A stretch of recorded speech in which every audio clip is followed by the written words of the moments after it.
Bom, gente, primeiramente, bom dia, prazer. É um prazer enorme estar falando para uma empresa que a gente acredita e a gente tem trabalhado bastante no Sul com isso. O Adriano, que me apresentou para a CV Dentes, para o Valdir, e a gente começou a trabalhar com isso nos cursos de especialização lá. E ultimamente ainda os alunos me perguntam assim: professor, mas está usando mesmo esse aparelho? Funciona mesmo? Não estaria falando se não funcionasse, na verdade. Existem algumas indicações que eu vou falar para vocês em que eu uso, em que às vezes tem umas limitações, em que a gente vai conversar sobre isso, para a gente também não dizer que o negócio funciona para tudo, tem o mesmo tempo que a broca para trabalhar, porque quem trabalha com cirurgia sabe que trabalhar com broca corta rápido, mas é uma curva de aprendizado trabalhar com pia de cirurgia. E o que é interessante é o resultado que a gente tem do pós-cirúrgico e os resultados que a gente tem com as cirurgias, que é o que eu vou procurar mostrar para vocês.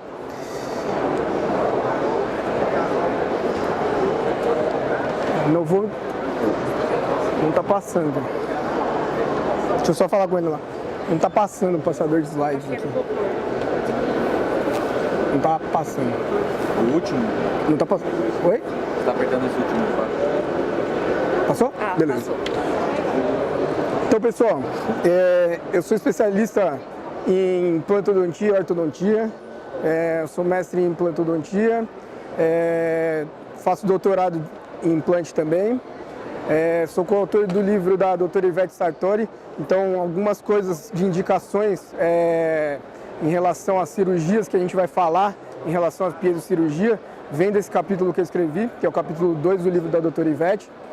E fiz agora, recentemente, no livro do Dr. Rafael Monte Alto, o passo a passo da rotina clínica, escrevi o capítulo 2 de implante, juntamente com vários amigos da área de implantodontia também. Eu trabalho nesses dois institutos, então na verdade eu vim representar esse pessoal aí, que é o Instituto de Blumenau e o Instituto de Balneário Camboriú. E para mim é uma honra muito grande estar vindo representar e falar um pouquinho do que a gente vem trabalhando lá. Então, como eu vim falar da parte de implantodontia, a gente sabe que hoje a gente tem inúmeras alternativas de tratamento para resolver os nossos casos em relação a implantes. Então eu vim falar das cirurgias regenerativas e reconstrutivas na área da implantodontia e aonde a gente pode aplicar a piezocirurgia nisso. Então a gente vai falar um pouquinho sobre regeneração óssea, a gente vai falar um pouquinho sobre a técnica de expansão óssea split crash, um pouquinho sobre seio maxilar, sobre lateralização do nervo alveolar inferior, distração osteogênica, enxertos interposicionais, são todas técnicas em que a gente pode aplicar a piezocirurgia. Então, quando eu estava montando essa aula, eu perguntei assim, o que eu vou falar lá para os alunos lá em 40 minutos ou uma hora, na verdade. Então, eu resolvi comprimir o assunto e tentar fazer o seguinte, buscar na literatura o que a literatura vem falando de piezocirurgia e o que seria interessante para a gente melhorar e ver o que tem de qualidade a gente trabalhar com esse tipo de material. Então, cada vez mais as cirurgias estão mais desafiadoras. Por quê? Porque a gente tem uma complexidade maior das técnicas, regiões anatômicas mais complexas para trabalhar, complicações pós-operatórias e transoperatórias.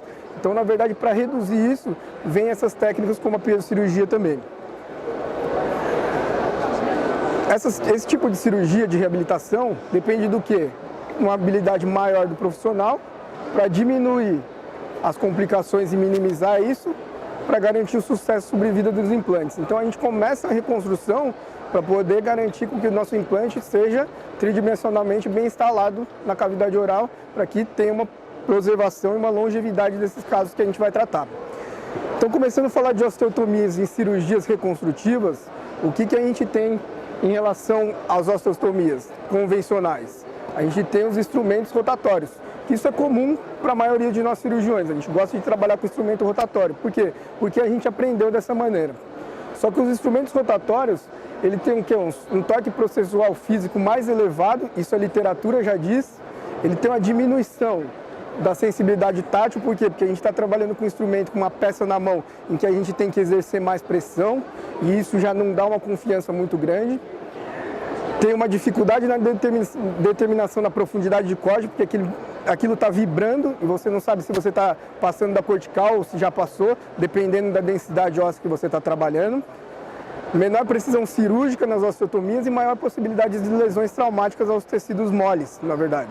Então, quando a gente trabalha em área crítica, em região de posterior de mandíbula, por exemplo, a gente trabalha numa área muito perto de nervo alveolar inferior ou artérias, então a gente tem uma preocupação maior de não lesar essas estruturas.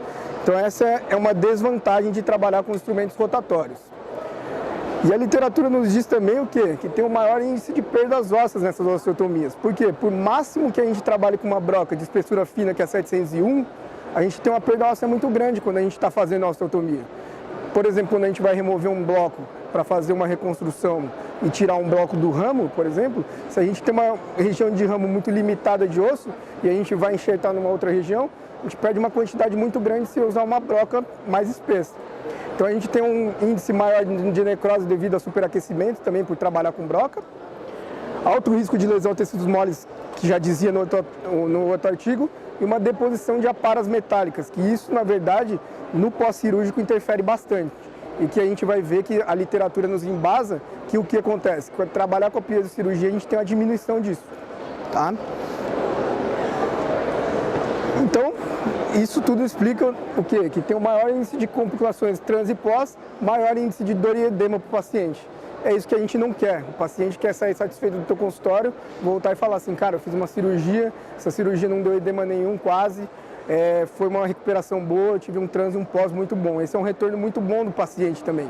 E é isso que a gente tem trabalhado e tem ouvido dos nossos pacientes, que tem um pós-cirúrgico muito legal. Então, no acompanhamento de volta de 10 dias, geralmente, que a gente acompanha as suturas, o paciente volta e fala que quase não teve edema nenhum e volta que teve um pós-operatório muito sossegado. Tá joia? E o processo cicatricial com broca, na literatura também diz que é mais lento. Então, se a gente trabalhar com piezocirurgia, a gente tem um processo cicatricial mais rápido e um pós-cirúrgico melhor. Então, vamos começar a entrar no assunto, piezocirurgia. Piezocirurgia, então, a gente vai falar com o que a gente trabalha, que é o piezocirúrgico da CV Dentos. Na verdade, esse piezo eu ainda não estou trabalhando lá, para até cobrar o Valdir e o Adriano. Mas a gente tem trabalhado com o dente surge normal, o convencional que vem no mercado, e tem funcionado muito bem. E a gente vai acompanhar os casos aí que a gente vai falar. Então a proposta da empresa é ter o quê? Uma menor lesão ao tecido mole, diminuição do uso de anestesia, porque você tem uma menor sensibilidade à dor, menor ruído, conforto. O ruído é uma coisa que a gente não leva em consideração, mas o barulho da broca para o paciente é complicado. Então, se a gente for pensar em relação a ruído para o paciente, até o Gustavo estava falando uma coisa interessante. O Gustavo também opera e ele vai dar aula amanhã de manhã, e ele estava falando que estava conversando com a paciente, e a paciente falou, cara, sou super ansiosa, e o retorno de fazer a cirurgia de um levantamento bilateral que ela fez, ela falou assim, não ouvi barulho nenhum, a cirurgia foi tranquila. Para a gente não interfere muito, porque a gente está acostumado a trabalhar com cirurgia, mas para quem está sendo operado, com a vibração e com o barulho, o paciente sente e ele dá esse feedback positivo trabalhando com o piezocirurgia. Melhor pós-operatório, maior precisão, maior eficiência de corte, melhor acabamento e biologicamente compatível. Eu acho que biologicamente compatível em relação a trabalhar com reconstruções ósseas, eu acho que é um fator determinante na enxertia óssea, que é o quê? A gente trabalha com um osso vivo, na verdade. Quando a gente vai tirar um osso de uma região, por exemplo, de mento ou ramo para você enxertar em outra região, o que você quer colocar? Osso autógeno biologicamente vivo. Se você trabalhar com um instrumento rotatório, por exemplo, em que você vai causar uma necrose óssea maior, você já está trabalhando com menos células vivas, então você já está interferindo no teu enxerto. Se você trabalhar com uma condição melhor, com certeza você vai ter um resultado melhor e mais positivo dos seus casos. Então, piezocirurgia, na literatura, ela é descrita como o quê? Uma vibração ultrassônica de baixa frequência para as osteotomias. Então, na verdade, por vibração de baixa frequência, na verdade, ele fala os hertz, todos na literatura, ele fala exatamente como é que é, mas eu não quis estender o assunto. Minimiza o risco de danos a tecidos moles, nervos, vasos e mucosa. Então, a gente tem o quê? Uma melhora de trabalho em relação aos tecidos adjacentes. Essa vibração micrométrica garante o quê? Uma ação de controle de corte muito boa. Ou seja, a gente consegue sentir quando a gente está trabalhando em osso cortical, a gente consegue sentir quando está trabalhando em osso medular. E a precisão de corte realmente é muito melhor, Por quê? Porque quando você está trabalhando numa região posterior de mandíbula, às vezes que você está trabalhando com uma peça reta, mesmo que ela seja angulada, às vezes você não tem um ângulo de corte, principalmente quando você vai fazer aquele corte com a lentilha na base para fragilizar, às vezes você tem uma região muito difícil de acesso, o paciente abre pouco a boca. A inclinação das pontas facilita com que você consiga acessar áreas mais difíceis, então é mais tranquilo de trabalhar.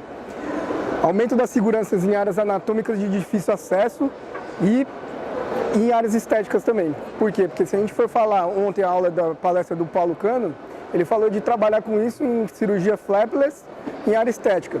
Quando você trabalha com cirurgia flapless em área estética, você o quê? Diminui o risco de você ter uma retração gengival ou você fazer uma cirurgia de um maior acesso. O que a gente vai falar em relação às reconstruções é falar de cirurgias mais traumáticas, mas você trabalhar com cirurgias menos invasivas é também uma vantagem de trabalhar com esse tipo de material. Então, se a gente for falar de estudos comparativos em relação a instrumentos rotatórios e a instrumentos piezoelétricos, a gente encontra uma série de casos na literatura, na verdade. Artigos de 2014, 2012, 2011, 2017, a gente tem vários tipos de comparativos que falam o quê? Que a piezocirurgia realmente tem uma vantagem maior em relação ao que a empresa se propõe a fazer em relação à piezocirurgia. Então, realmente, a literatura me responde o quê? Que tem um processo histológico melhor, que é o que a gente vai conversar agora para frente, que é o que eu estava falando que para mim é o que mais interessa. Demonstra uma preservação da função do nervo mandibular muito maior em casos de posterior de mandíbula, em remoção de terceiros molares impactados, enucleação cística, osteotomias complexas para enxertos ósseos, cirurgias ortognáticas. Então, várias áreas da medicina e odontologia já usam há muito tempo a piezocirurgia. Por exemplo, cirurgia de neurologia. Então, a piezocirurgia já é uma coisa bastante utilizada. Então, para a gente, para mim pelo menos, há um tempo atrás, quando comecei a trabalhar com piezocirurgia, ainda no mestrado, eu não sonhava nem ter um aparelho de piezocirurgia. Por quê? Porque é um aparelho muito caro. Se a gente for olhar no mercado, o que a gente tinha em relação a valor, para mim era inacessível. Então, eu operava com piezo, mas falava assim, não é dentro da minha realidade. Hoje, para mim, facilita por quê? Porque eu consegui levar para o meu consultório e esse motorzinho aí branquinho, eu deixo ele ligado lá na bancada como se fosse um ultrassom. Para quê? Para trabalhar mesmo. Por quê? Porque ele aguenta o trabalho. Então, assim, para tudo, para todo tipo de cirurgia, você vai fazer um cisto, uma pareidodôntica, você pode usar e tem que deixar ligado o motor. Porque se você levar esse motor para lá, para o consultório, você deixar esse motor desligado no teu consultório, vai ser só para pegar poeira. Isso é a mesma coisa no motor de implantes. Se você levar para o consultório e não fizer, não vai trabalhar. Qualquer coisa que a gente tenha e levar para o consultório e não deixar ligado, não funciona. Se levar para o consultório e querer trabalhar, com certeza você vai ter bastante aplicação clínica dele. Histologicamente, então, nos estudos histológicos a gente observa o quê? Que no osso cortical do paciente, demonstra que os canais vasculares ficam mais abertos comparados às osteotomias convencionais. Isso quer dizer o quê? Isso quer dizer que no primeiro processo de preparo, que é a hemostasia, quando o sangue vai chegar nesse osso do paciente, esses canais vão estar mais abertos para receber as primeiras células viáveis que vão fazer com que esse implante, esse enxerto incorpore, né? O corte ultrassônico em osso medular demonstra o quê? Trabéculas intactas e espaços trabeculares sem detritos. O que acontece? A gente não tem a parametálica. Isso diminui o processo inflamatório durante a cicatrização. E alguns estudos como esse demonstram o quê? Que uma proporção significativamente diminuída de detritos ósseos foi identificada após uma semana de histológico que fizeram estudos de animais. Então isso, na verdade, na literatura está comprovado que se a gente trabalhar com piezocirurgia, nesse primeiro período de processo, que é uma semana, que é o período mais crítico do pós-operatório, esse paciente tem uma menor deposição e um menor edema e melhor controle da dor. E uma melhor resposta já ao enxerto em que você vai trabalhar. Vamos falar um pouquinho então do começo da cirurgia que a gente usa o nosso piezo lá da CV Dentos nos trabalhos que a gente anda fazendo. Então a gente começa já pelo descolamento do retalho. Então a gente falando por descolamento do retalho, existem pesquisas experimentais que revelam o quê? Uma melhor e significativa microcirculação no periósteo. O que é o periósteo, na verdade? O tecido que recobre esse osso do nosso paciente, onde a gente vai enxertar, ou mesmo da área doadora, onde a gente vai deslocar esse retalho para acessar essa área doadora. E se a gente devolver esse tecido íntegro para cima do osso, o que a gente vai ter? Melhor pós-operatório também, menor edema, menor dor para o paciente. Então, o que facilita você trabalhar com a piezocirurgia nesses casos? Facilita você deslocar esse retalho mais suavemente e você ter uma melhor conservação desse tecido íntegro. E a densidade capilar e funcional é significativamente maior, ou seja, o processo de cicatrização é mais rápido. A ponta que eu indico para você fazer isso é a ponta SL10. Essa ponta que é a ponta indicada pelo fabricante para você trabalhar com o deslocamento do retalho. E você minimiza quando você está deslocando, principalmente naquela maxila atrófica que você trabalha e é difícil, tecido fibroso, você minimiza o risco de você estar o quê? Você está traumatizando esse tecido ou criando uma fenestração nele. E lá um vídeo de como que tem funcionado o deslocamento do retalho. Você vai trabalhando sem pressão, não para de movimentar a ponta e o retalho ele vai se abrindo e deslocando com facilidade. Então a gente tem trabalhado bastante com deslocamento de retalho e a gente vê uma conservação muito boa do periósteo, principalmente com o aluno trabalhando. Quando a gente vai trabalhar com um aluno, às vezes no começo o cara está começando a operar, a gente tinha muito problema em relação a, o cara vai lá e lesa todo o tecido. E isso depois a gente sabe que nas cirurgias reconstrutivas, se você não fecha bem, você não tem um sucesso pós-operatório legal. Tá joia? Então as indicações do fabricante são essas, que a gente já falou, e quando eu fui ler as indicações que o fabricante falava, se cabia certinho no capítulo que eu já tinha escrito e que eu falava de piezocirurgia só em relação a uma técnica, que era a técnica do quê? Da lateralização do nervo alveolar inferior. Depois disso, eu fui pensar assim, pô, cara, por que eu não falei mais sobre piezocirurgia?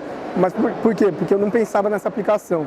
Se fosse hoje para eu escrever o capítulo de novo, eu ia falar muito mais sobre piezocirurgia, indicando para essas técnicas que realmente são técnicas mais complexas.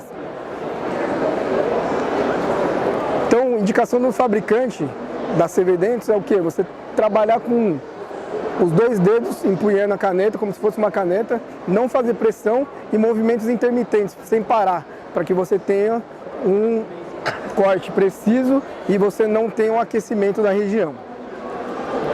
Então vamos começar a falar um pouco das técnicas descritas nesse capítulo 2, que a gente escreveu para o livro da doutora Ivete, então, que falava em região posterior de mandíbula.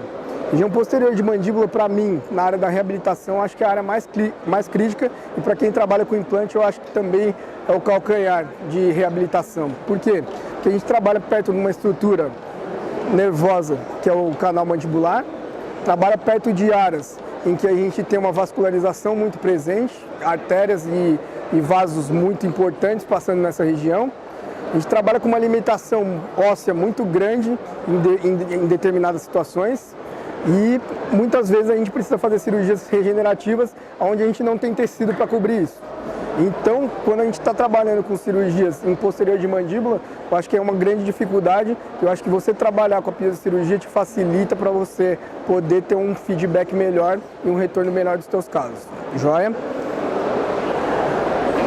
Então, quando a gente fala de instalação de implante hoje, a gente, desde o começo da literatura, a gente sempre fala o quê? De qualidade e quantidade óssea. Então, a gente sabe que tem diversos tipos de osso, desde o tipo 1 ao tipo 4, diversas qualidades de osso nos nossos pacientes. Para que a gente instale hoje um implante em posicionamento ideal, a gente não precisa só ter osso, a gente precisa do quê? Uma estética favorável, que o nosso paciente cobra isso. Então o que acontece? O que está vendendo hoje na odontologia? Estética. O paciente, na verdade, procura o quê? O resultado. Então se você não fizer cirurgia reconstrutiva hoje para você poder posicionar esse teu implante numa posição ideal e garantir um sucesso de posicionamento tridimensional do teu implante numa posição legal, você não tem um resultado estético favorável. E isso gera o quê? Essa procura do paciente por estética gera o quê? Complexidade para a gente, porque a gente reconstruir, a gente torna complexo os nossos casos. Por quê? Porque a gente tem que devolver a anatomia que foi perdida.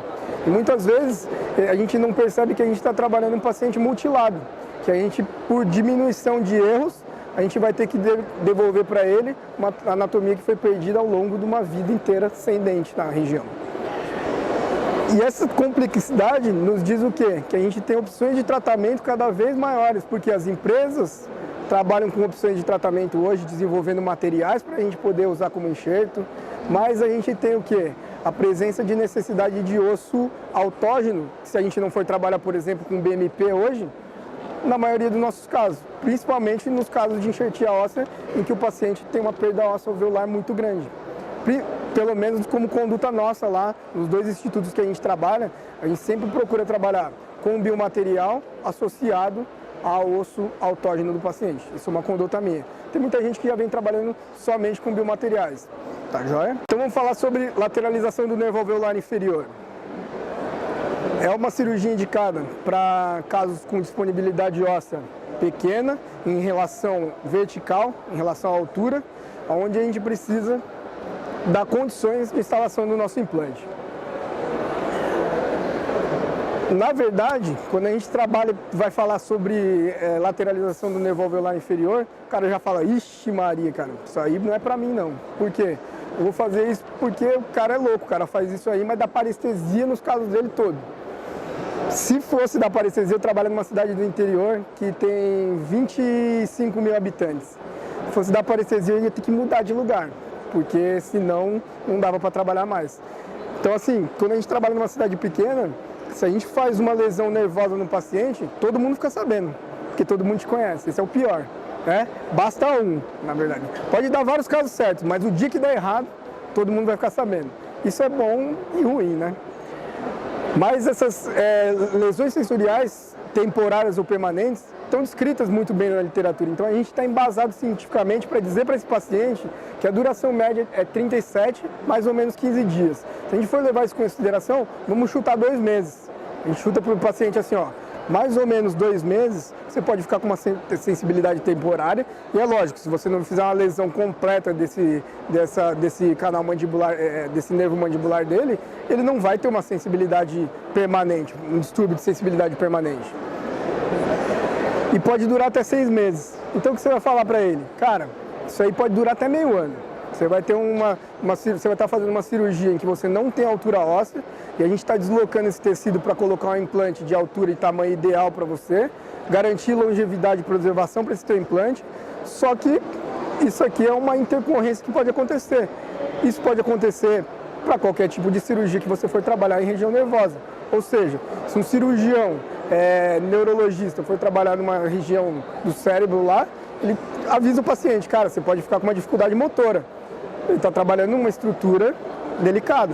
E a mesma coisa a gente. Então, se avisar o paciente, é muito mais tranquilo. Então, nesse artigo de 2009, ele diz assim, ó, que o paciente, quando faz esse tipo de cirurgia, ele deve ser informado.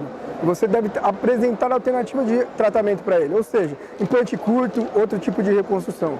Se ele, na verdade, topar isso aí, eu acho que é um dos tratamentos mais previsíveis que a gente tem para posterior de mandíbula.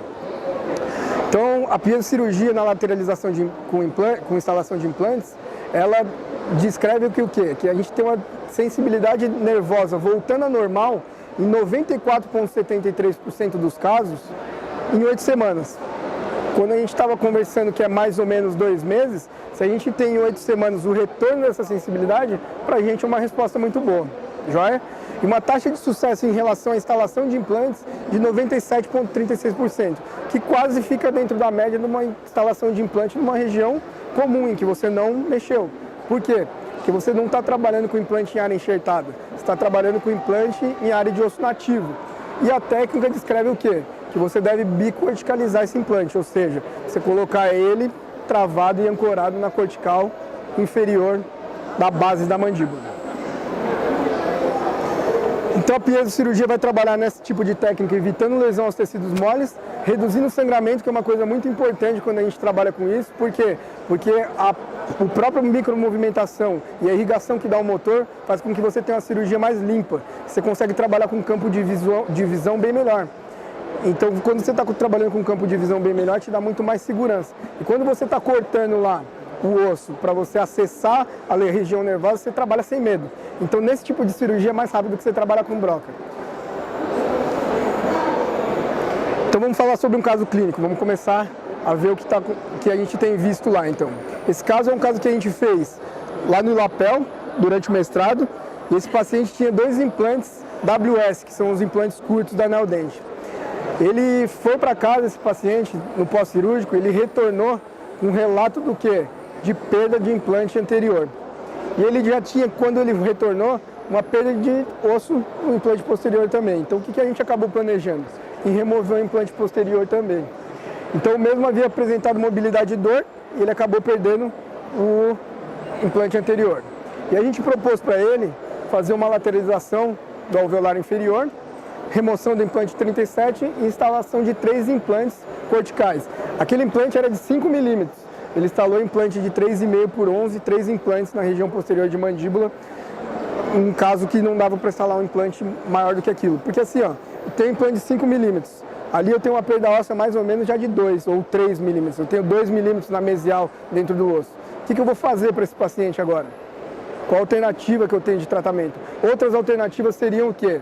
Remover esse implante, fazer uma regeneração óssea guiada, que em posterior de mandíbula é um calcanhar, porque se depende de uma estrutura em que você vai manter uma tela, por exemplo, bem organizada nesse paciente, isso não expor, que às vezes a gente não tem quantidade de tecido para fechar. Trabalhar com enxerto em bloco, ou você instalar um implante na mesma situação que você faz a cirurgia, que é fazer a lateralização. Então a gente trabalhou da seguinte maneira. Nesse tempo a gente trabalhava com um piezo lá que não era o piezo da CV Dentes. Então a gente deslocou o retalho, encontrou a saída do mentoniano e começou a trabalhar com desgaste ósseo. A gente não fez janela óssea, a gente trabalhou com um instrumento como se fosse uma enxada. Ele vai removendo o osso e vai coletando para fazer aquela janela e encontrar o nosso nervo alveolar inferior. Então ele trabalha com essa maneira, ó. Ele tem uma irrigação constante e abundante e a gente vê o quê? Que não tem muito sangramento durante a cirurgia, uma cirurgia mais tranquila. Esse paciente não estava sedado. Eu trabalho na cidade pequena, como falei para vocês, no interior lá, e muitas vezes a gente não tem sedação. A gente trabalha com o quê? Com dormonide no paciente 1 hora antes. E esse paciente ele vai consciente, ele não fica um paciente tão bom de operar como um paciente sedado, por exemplo, que a gente trabalha lá em Balneário, na maioria das cirurgias reconstrutivas com sedação. Então o nosso médico anestesista ele controla muito bem o nosso sangramento do paciente nesse tipo de cirurgia. Agora, quando a gente não tem essa alternativa, a piezocirurgia também é uma alternativa boa de trabalhar, para que você tenha menos sangramento. O que eu estou usando agora para fazer esse desgaste ósseo, para fazer a lateralização, essa ponta SF3F0 na opção sinus, quando eu chego perto da região, para poder trabalhar mais delicadamente. E vai fazendo o deslocamento do teu nervo alveolar até que você encontre ele e consiga lateralizar para você fazer a instalação dos implantes, certo? Aí o nosso implante foi removido, então aí trabalhando com um removedor de implantes, é muito fácil de tirar porque já tinha uma perda óssea grande, não são todos os casos que a gente remove implantes assim facilmente, mesmo que ele já tenha radiograficamente ou tomograficamente quase perdido, muitas vezes a gente tem que trefinar para ajudar isso aí, não é? E a fresagem e posicionamento dos implantes com o nervo lateralizado. Aí passando os implantes com catraca e a gente usa, geralmente a gente tem usado implantes Conimorse na maioria dos casos. Instalando, a gente mantém ele lateralizado, interposicionalmente a gente coloca um osso particulado. Tem artigos na literatura que defendem colocar osso, tem artigos na literatura que não defendem colocar. Alguns artigos dizem que se você coloca o osso, você tem um maior edema pós-cirúrgico e tem uma maior inflamação. Mas, assim, geralmente agora eu estou usando uma técnica que eu tiro o bloco, como se fosse tirar um bloco mesmo. Então eu particulo esse material autógeno e devolvo para a cavidade. Por quê? Porque daí eu tenho uma resposta mais ou menos semelhante do tecido do paciente. Sutura com pontos simples interrompidos na região, sem tensão, que é importante. E aí os implantes instalados. A gente tinha implante de 5 milímetros, agora a gente tem implante de 11.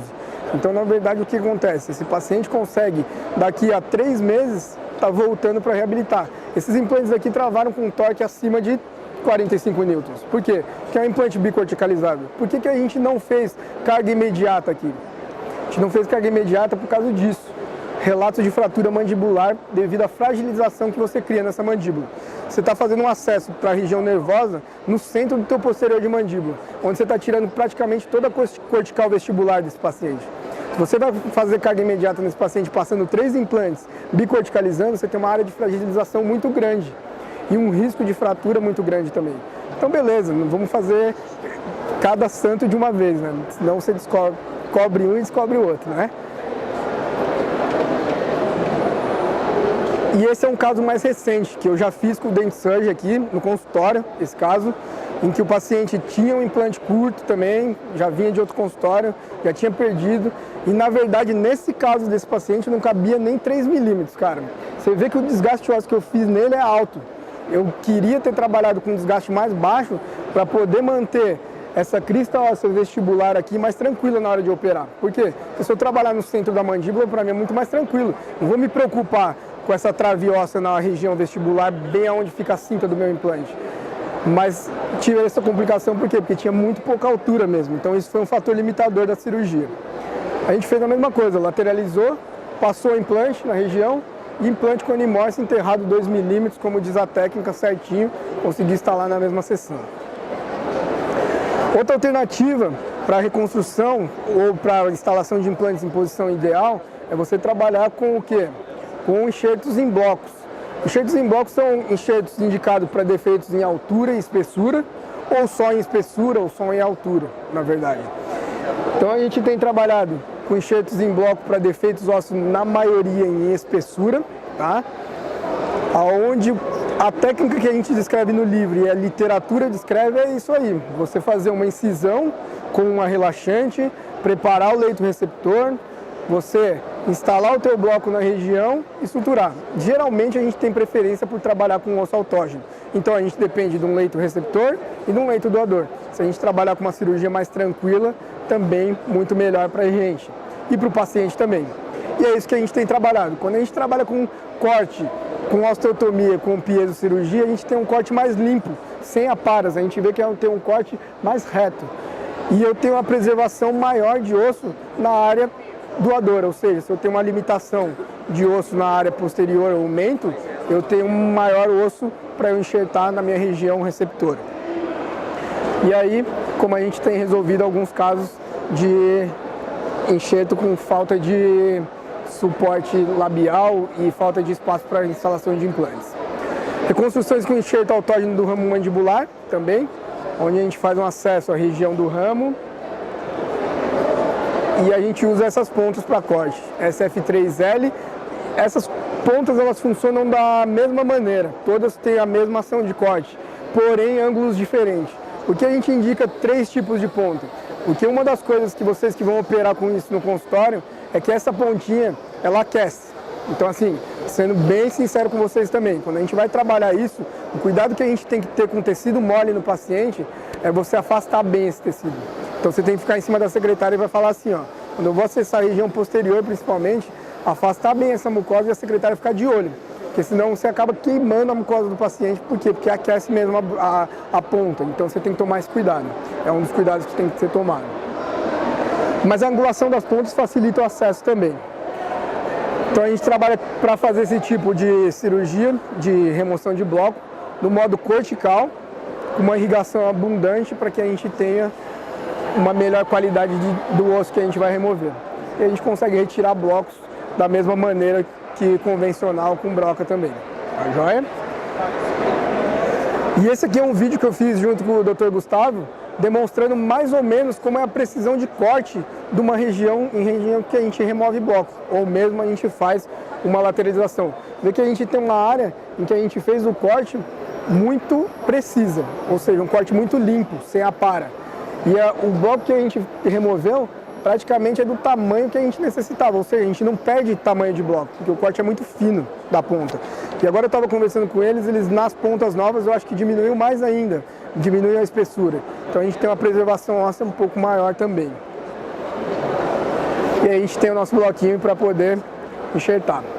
Enxertos interposicionais também funciona da mesma maneira para defeitos ósseos verticais, onde a gente vai ter que coletar de uma outra área doadora, vai ter que fazer um acesso nessa região em que a gente vai fazer o enxerto interposicional sem deslocar o retalho lingual desse paciente e vai elevar isso aqui e no meio vai colocar o nosso osso autógeno em que a gente vai enxertar, chamado também conhecido como técnica de sanduíche. Também é uma técnica bastante previsível, por quê? Porque a gente deixa esse tecido aqui com uma vascularização total do retalho lingual que não foi deslocado, a gente consegue um ganho em região de altura no enxerto onde é uma área medular, onde a gente tem um sangramento muito bom. Por que a gente depende na incorporação do nosso enxerto? Sangramento e células vivas. Se a gente tem um trabalho em região ao osso medular, a gente tem uma quantidade de células importantes nessa região para trabalhar e vascularização boa. E as pontas são essas também que a gente tem usado para trabalhar com esse tipo de cirurgia. Também no modo cortical. E a partir do momento em que você enxerta o teu osso autógeno na região, na técnica do sanduíche, você fixa com placa e parafuso.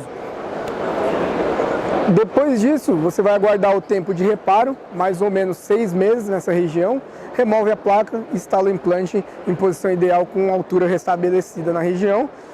O que é implante com tamanho convencional hoje? Na literatura, tamanho convencional hoje é implantes de 9 milímetros, é o que mais ou menos a gente trabalha com implantes convencionais. Cada vez mais esses implantes têm diminuído. Por exemplo, a Straumann hoje trabalha com um implante de 6 milímetros unitário, com tempo de carregamento muito grande, acompanhamento de 10 anos, sem perda óssea e implante posterior de mandíbula. Então, assim, hoje a gente tem implantes curtos funcionando bem. Joia? Extração osteogênica, que é uma técnica que a gente usa muito pouco, mas também a gente descreveu no nosso capítulo. Mas assim, eu acho que das técnicas que a gente descreveu, é porque ela existe na literatura, eu acho a mais complicada de trabalhar. Principalmente para a região posterior de mandíbula. Pelo seguinte, a gente depende disso do paciente, porque ele tem que ativar em casa. A gente depende de um espaço interoclusal bom, para que esse paciente não comece a mastigar em cima do distrator, ou seja, é quase impossível em região posterior. Por quê? Porque a gente que trabalha clinicamente, a gente sabe que às vezes a gente instala o implante em posição ideal e para colocar um pilar e fazer uma prótese parafusada em região posterior a gente não consegue. Por quê? Porque às vezes a gente tem que ter espaço mínimo pelo menos de 5 milímetros para poder trabalhar. E nem isso a gente tem. Quanto vocês acham que tem a cabeça de um distrator desse? Muito mais do que 5, para esse paciente poder ativar isso aí. E depender do paciente também é outro fator complicado. Joia?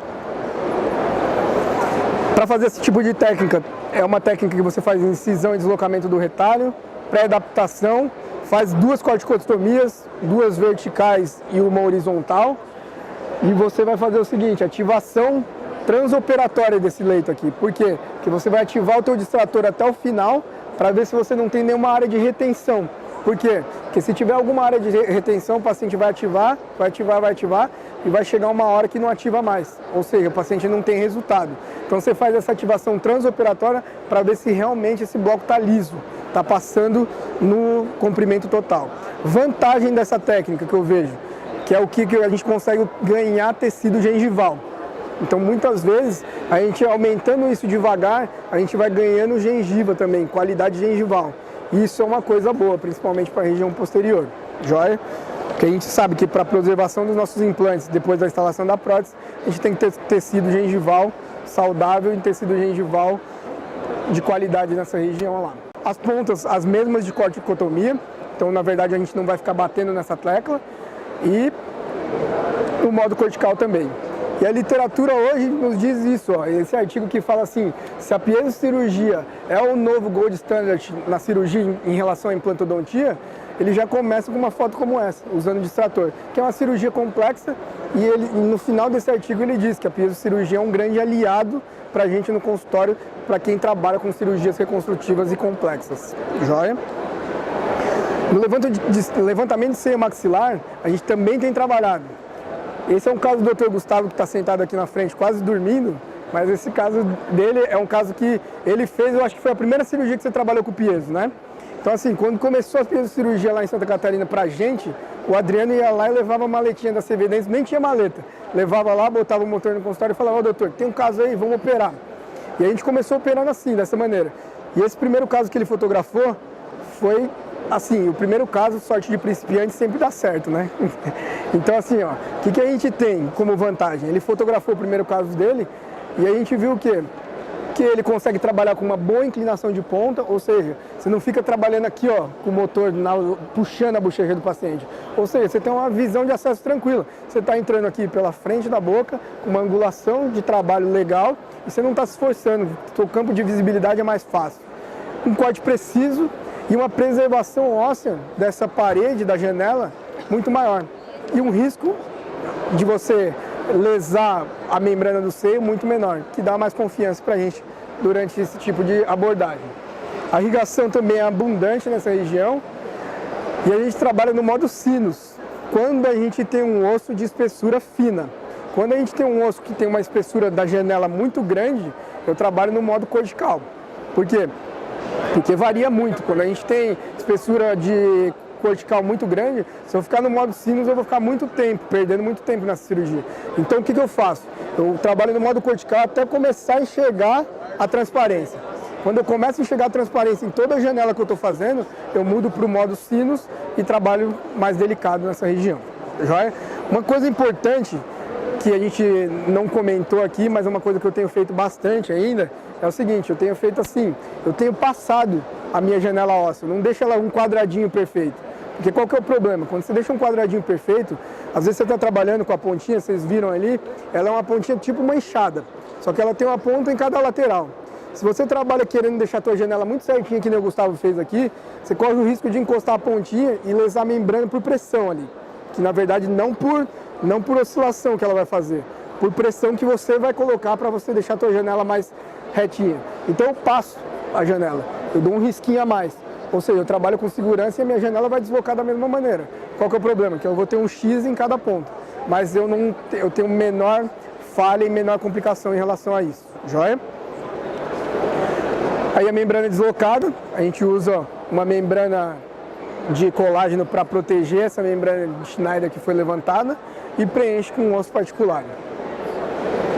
O levantamento de seio que a gente fez lá em Blumenau no curso, então aqui demonstrando como que faz essa região do acesso para o levantamento de seio maxilar, a janela totalmente preservada, o sangramento muito menor nessa região, uma irrigação abundante e uma facilidade de trabalho de corte muito grande. Então, para trabalhar com região de seio maxilar é uma coisa que a gente tem usado muito lá.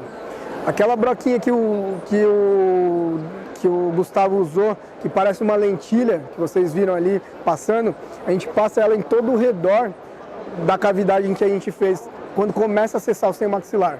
Porque a vibração que ela faz na membrana facilita você entrar com a cureta e soltar e levantar esse seio. Porque qual que é a dificuldade maior? Quando a gente começa a acessar para levantar. Então essa vibração tem soltado mais fácil a membrana do seio maxilar. Tá joia? E aqui um outro vídeo demonstrando que realmente a gente levantando essa janela, cortando, a gente tem uma preservação dessa membrana íntegra. O paciente respira e essa membrana trabalha de uma maneira em que ela não foi lesada. E aí você continua teu levantamento de seio na técnica convencional, que é cureta de Lucas, né? Split crest é uma outra situação em que eu gosto bastante de trabalhar em regiões limitadas de osso em espessura. Por quê? Porque, novamente, é uma outra condição em que você não depende de uma área doadora para esse paciente e é uma condição em que esse paciente não tem o quê? Um pós-operatório complicado e você consegue instalar implante na mesma sessão, o que torna a sua reabilitação mais rápida, que o paciente quer isso, né? Então a gente vai mostrar um caso em que a gente fez a expansão óssea de acordo com o que a gente tem na literatura e justificando isso para o paciente. Por quê? Porque a gente conseguiu instalar implante imediato para ele, a gente reduziu a morbidade porque a gente não tem uma área doadora e não necessitou fazer 2 cirurgias nesse paciente. Então esse é o caso. A gente trabalhou com implantes de Straumann, então a gente apresentou esse caso lá para o nosso ITI, lá, que a gente tem um grupo fechado lá, e a gente trabalhou dessa maneira aqui. Esse paciente tinha um remanescente ósseo na crista, na região em que a gente fez de 3,30, então para instalar implante aí complicado, e uma anatomia desconfortável, mas ele tinha uma altura boa, né? e ele tinha uma medular bastante pobre. Se a gente olhar essa radiografia, a gente tem uma cortical muito boa, uma medular bastante complicada. Então o que a gente tem na literatura em relação a isso? Um artigo de 2015. Se a gente trabalhar com instrumentais rotatórios, a espessura mínima da crista óssea tem que ser de 3 a 4 milímetros. Se eu trabalhar com uma espessura mínima de 3 a 4 milímetros e uma broca que tem uma espessura maior, eu praticamente não deixo nada de cortical para fazer essa técnica. Quando eu trabalho com a ponta do motor piezoelétrico, eu tenho um desgaste ósseo muito fino. Então eu tenho a preservação das duas corticais, lingual e vestibular, onde eu consigo trabalhar com maior confiança. Então, a literatura também embasa que a gente tem uma espessura mínima da crista óssea quando a gente está trabalhando com piezocirurgia até de 1 milímetro. Ou seja, a gente consegue passar em casos até de 1 milímetro fazer a técnica. E é complicado, mas a literatura nos embasa para isso também. Então o caso é esse, a gente deslocou o retalho, o paciente tinha um rebordo em lâmina de faca. O que a gente fez? Uma osteotomia horizontal na crista e 2 verticais para que a gente criasse uma linha de deslocamento dessa região em galho verde. Na parte inferior você não desgasta para que não haja uma fratura, não é uma remoção do bloco, e você vai com o expansor criar o espaço para esse teu implante. Fresa normal para que você não tenha uma entrada desse implante com força, na verdade, ele não pode ter um torque muito alto. Então as pontas que a gente usou foram essas, e a gente usou o nosso dente surge convencional no modo cortical. O interessante dessa técnica é que quando você rompe a cortical, você sente muito bem que ela entrou na medular. Então ali você para, porque daí você não desgasta tanto na medular para você poder fresar melhor teu osso medular. Então lá trabalhando com as pontas, então praticamente a tua corticotomia é a espessura da ponta que você trabalhou. Aí ele já levemente expandido, eu trabalhei com uma alavanca mesmo, convencional, alavanca de extração dentária comum, reta, em lança, só criando uma expansãozinha óssea mínima. Aí fresei normal com todas as brocas e a gente usou implante tissue level Straumann, na verdade. Então eu fresei todas as brocas. Inclusive, se você achar que o osso é muito cortical, você faz um pouco da countersink também, para que você não tenha uma compressão muito grande na região da crista óssea e não tenha uma fratura dessa região. Os implantes instalados, e a gente faz o quê? Enxerto interposicional. Joia? Então a gente utilizou enxerto interposicional nessa região, sutura com pontos interrompidos. No implante posterior, onde a técnica não foi feita, uma técnica a mais, foi instalação de implante normal, já deixei com cicatrizador na região. Outra coisa que a gente pode utilizar também, muito comum para quem não é da área da implantodontia, é exodontia de terceiros molares inclusos. Novamente volto a falar, o que eu faço terceiros molares? Na verdade, terceiros molares eu trabalho com uma técnica combinada. Por quê? Porque às vezes eu não tenho tempo no meu consultório de ficar cortando dente lá há um tempão. Porque realmente, se você for cortar dente é um tecido mais duro do que o osso. Você fica trabalhando muito mais tempo. Se você for pensar em, o que a piezocirurgia traz de qualidade você usar, lógico que se você usar só instrumento piezoelétrico, teu edema, tua resposta pós-operatória é melhor, mas só que você também tem um tempo pós-operatório do paciente. Você não vai deixar esse paciente de boca aberta 1 hora para você cortar. Então eu trabalho o quê? Eu trabalho com broca 701, fazendo a odontosecção. A osteotomia na área mais crítica eu faço com o piezo. E a odontosecção na área mais crítica, quando eu estou perto do canal, eu trabalho com o piezo também. Uma das diferenças é que quando você vai fazer odontosecção, você vai trabalhar com motor clínico, não com motor cirúrgico. Então a piezocirurgia nas cirurgias de terceiro molar, ela tem uma redução de dor e edema, uma duração maior, que a literatura também fala, ela reduz significativamente a sequela pós-operatória do terceiro molar. Então é uma coisa indicada para você fazer e para você mostrar para o teu paciente que você está trabalhando com isso. Então a ponta que a gente usa para a odontosecção é a W1, essa é a ponta que vai no motor clínico e ela corta mesmo. Então na região mais crítica eu faço o corte, o final da minha odontosecção com esse tipo de ponta. E aí, trabalhando em área de terceiro molar. Já cortei a parte da coroa, sinceramente, com broca 701 e eu estou fazendo a parte do refino, a parte mais crítica lá, com a minha ponta W1, no meu motor clínico. Então, gente, vou terminar minha aula com essa mensagem que ontem eu li essa mensagem por acaso e eu vi o seguinte, que como a empresa CV Dentes trabalha com diamante, a gente fez uma analogia a isso, né? Para a gente poder trazer o que é. Relaxar é bom, mas se a gente viver sob pressão, é dessa maneira que o carvão se torna diamante. Então, assim, a gente vai para casa descansar, ficar com a família, a melhor coisa que tem. Mas você trabalhar no seu consultório e cada vez mais você se propor a fazer uma técnica diferente, ou uma técnica mais complexa, você está se botando à prova.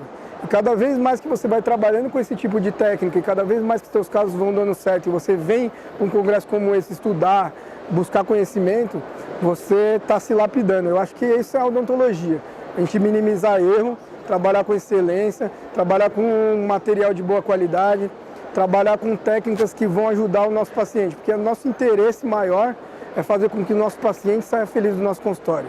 Ninguém está aqui só para pensar em dinheiro, lógico que a gente precisa disso, levar o dinheiro para casa, ninguém está aqui para pensar em ser o melhor, o bambambam de tudo, porque no final, cara, eu acho que o final, a mensagem maior é o paciente sair feliz do teu consultório e o teu caso resolvido, porque se não sair feliz, ele vai falar mal de você. Porque não tem bonzinho, cara. Pode você pegar, assumir um caso querendo ajudar o cara, se der errado ele vai falar mal de você, né? Então esse é o que a gente pensa. Obrigado pela presença de todos, obrigado pela atenção, obrigado mais uma vez para a CV Dentes e para os institutos que eu vim representar aí. Valeu, gente. Obrigadão. Professor Júlio, muito obrigado. Excelente palestra. Pessoal, obrigado. Espero que tenha enriquecido aí o conteúdo.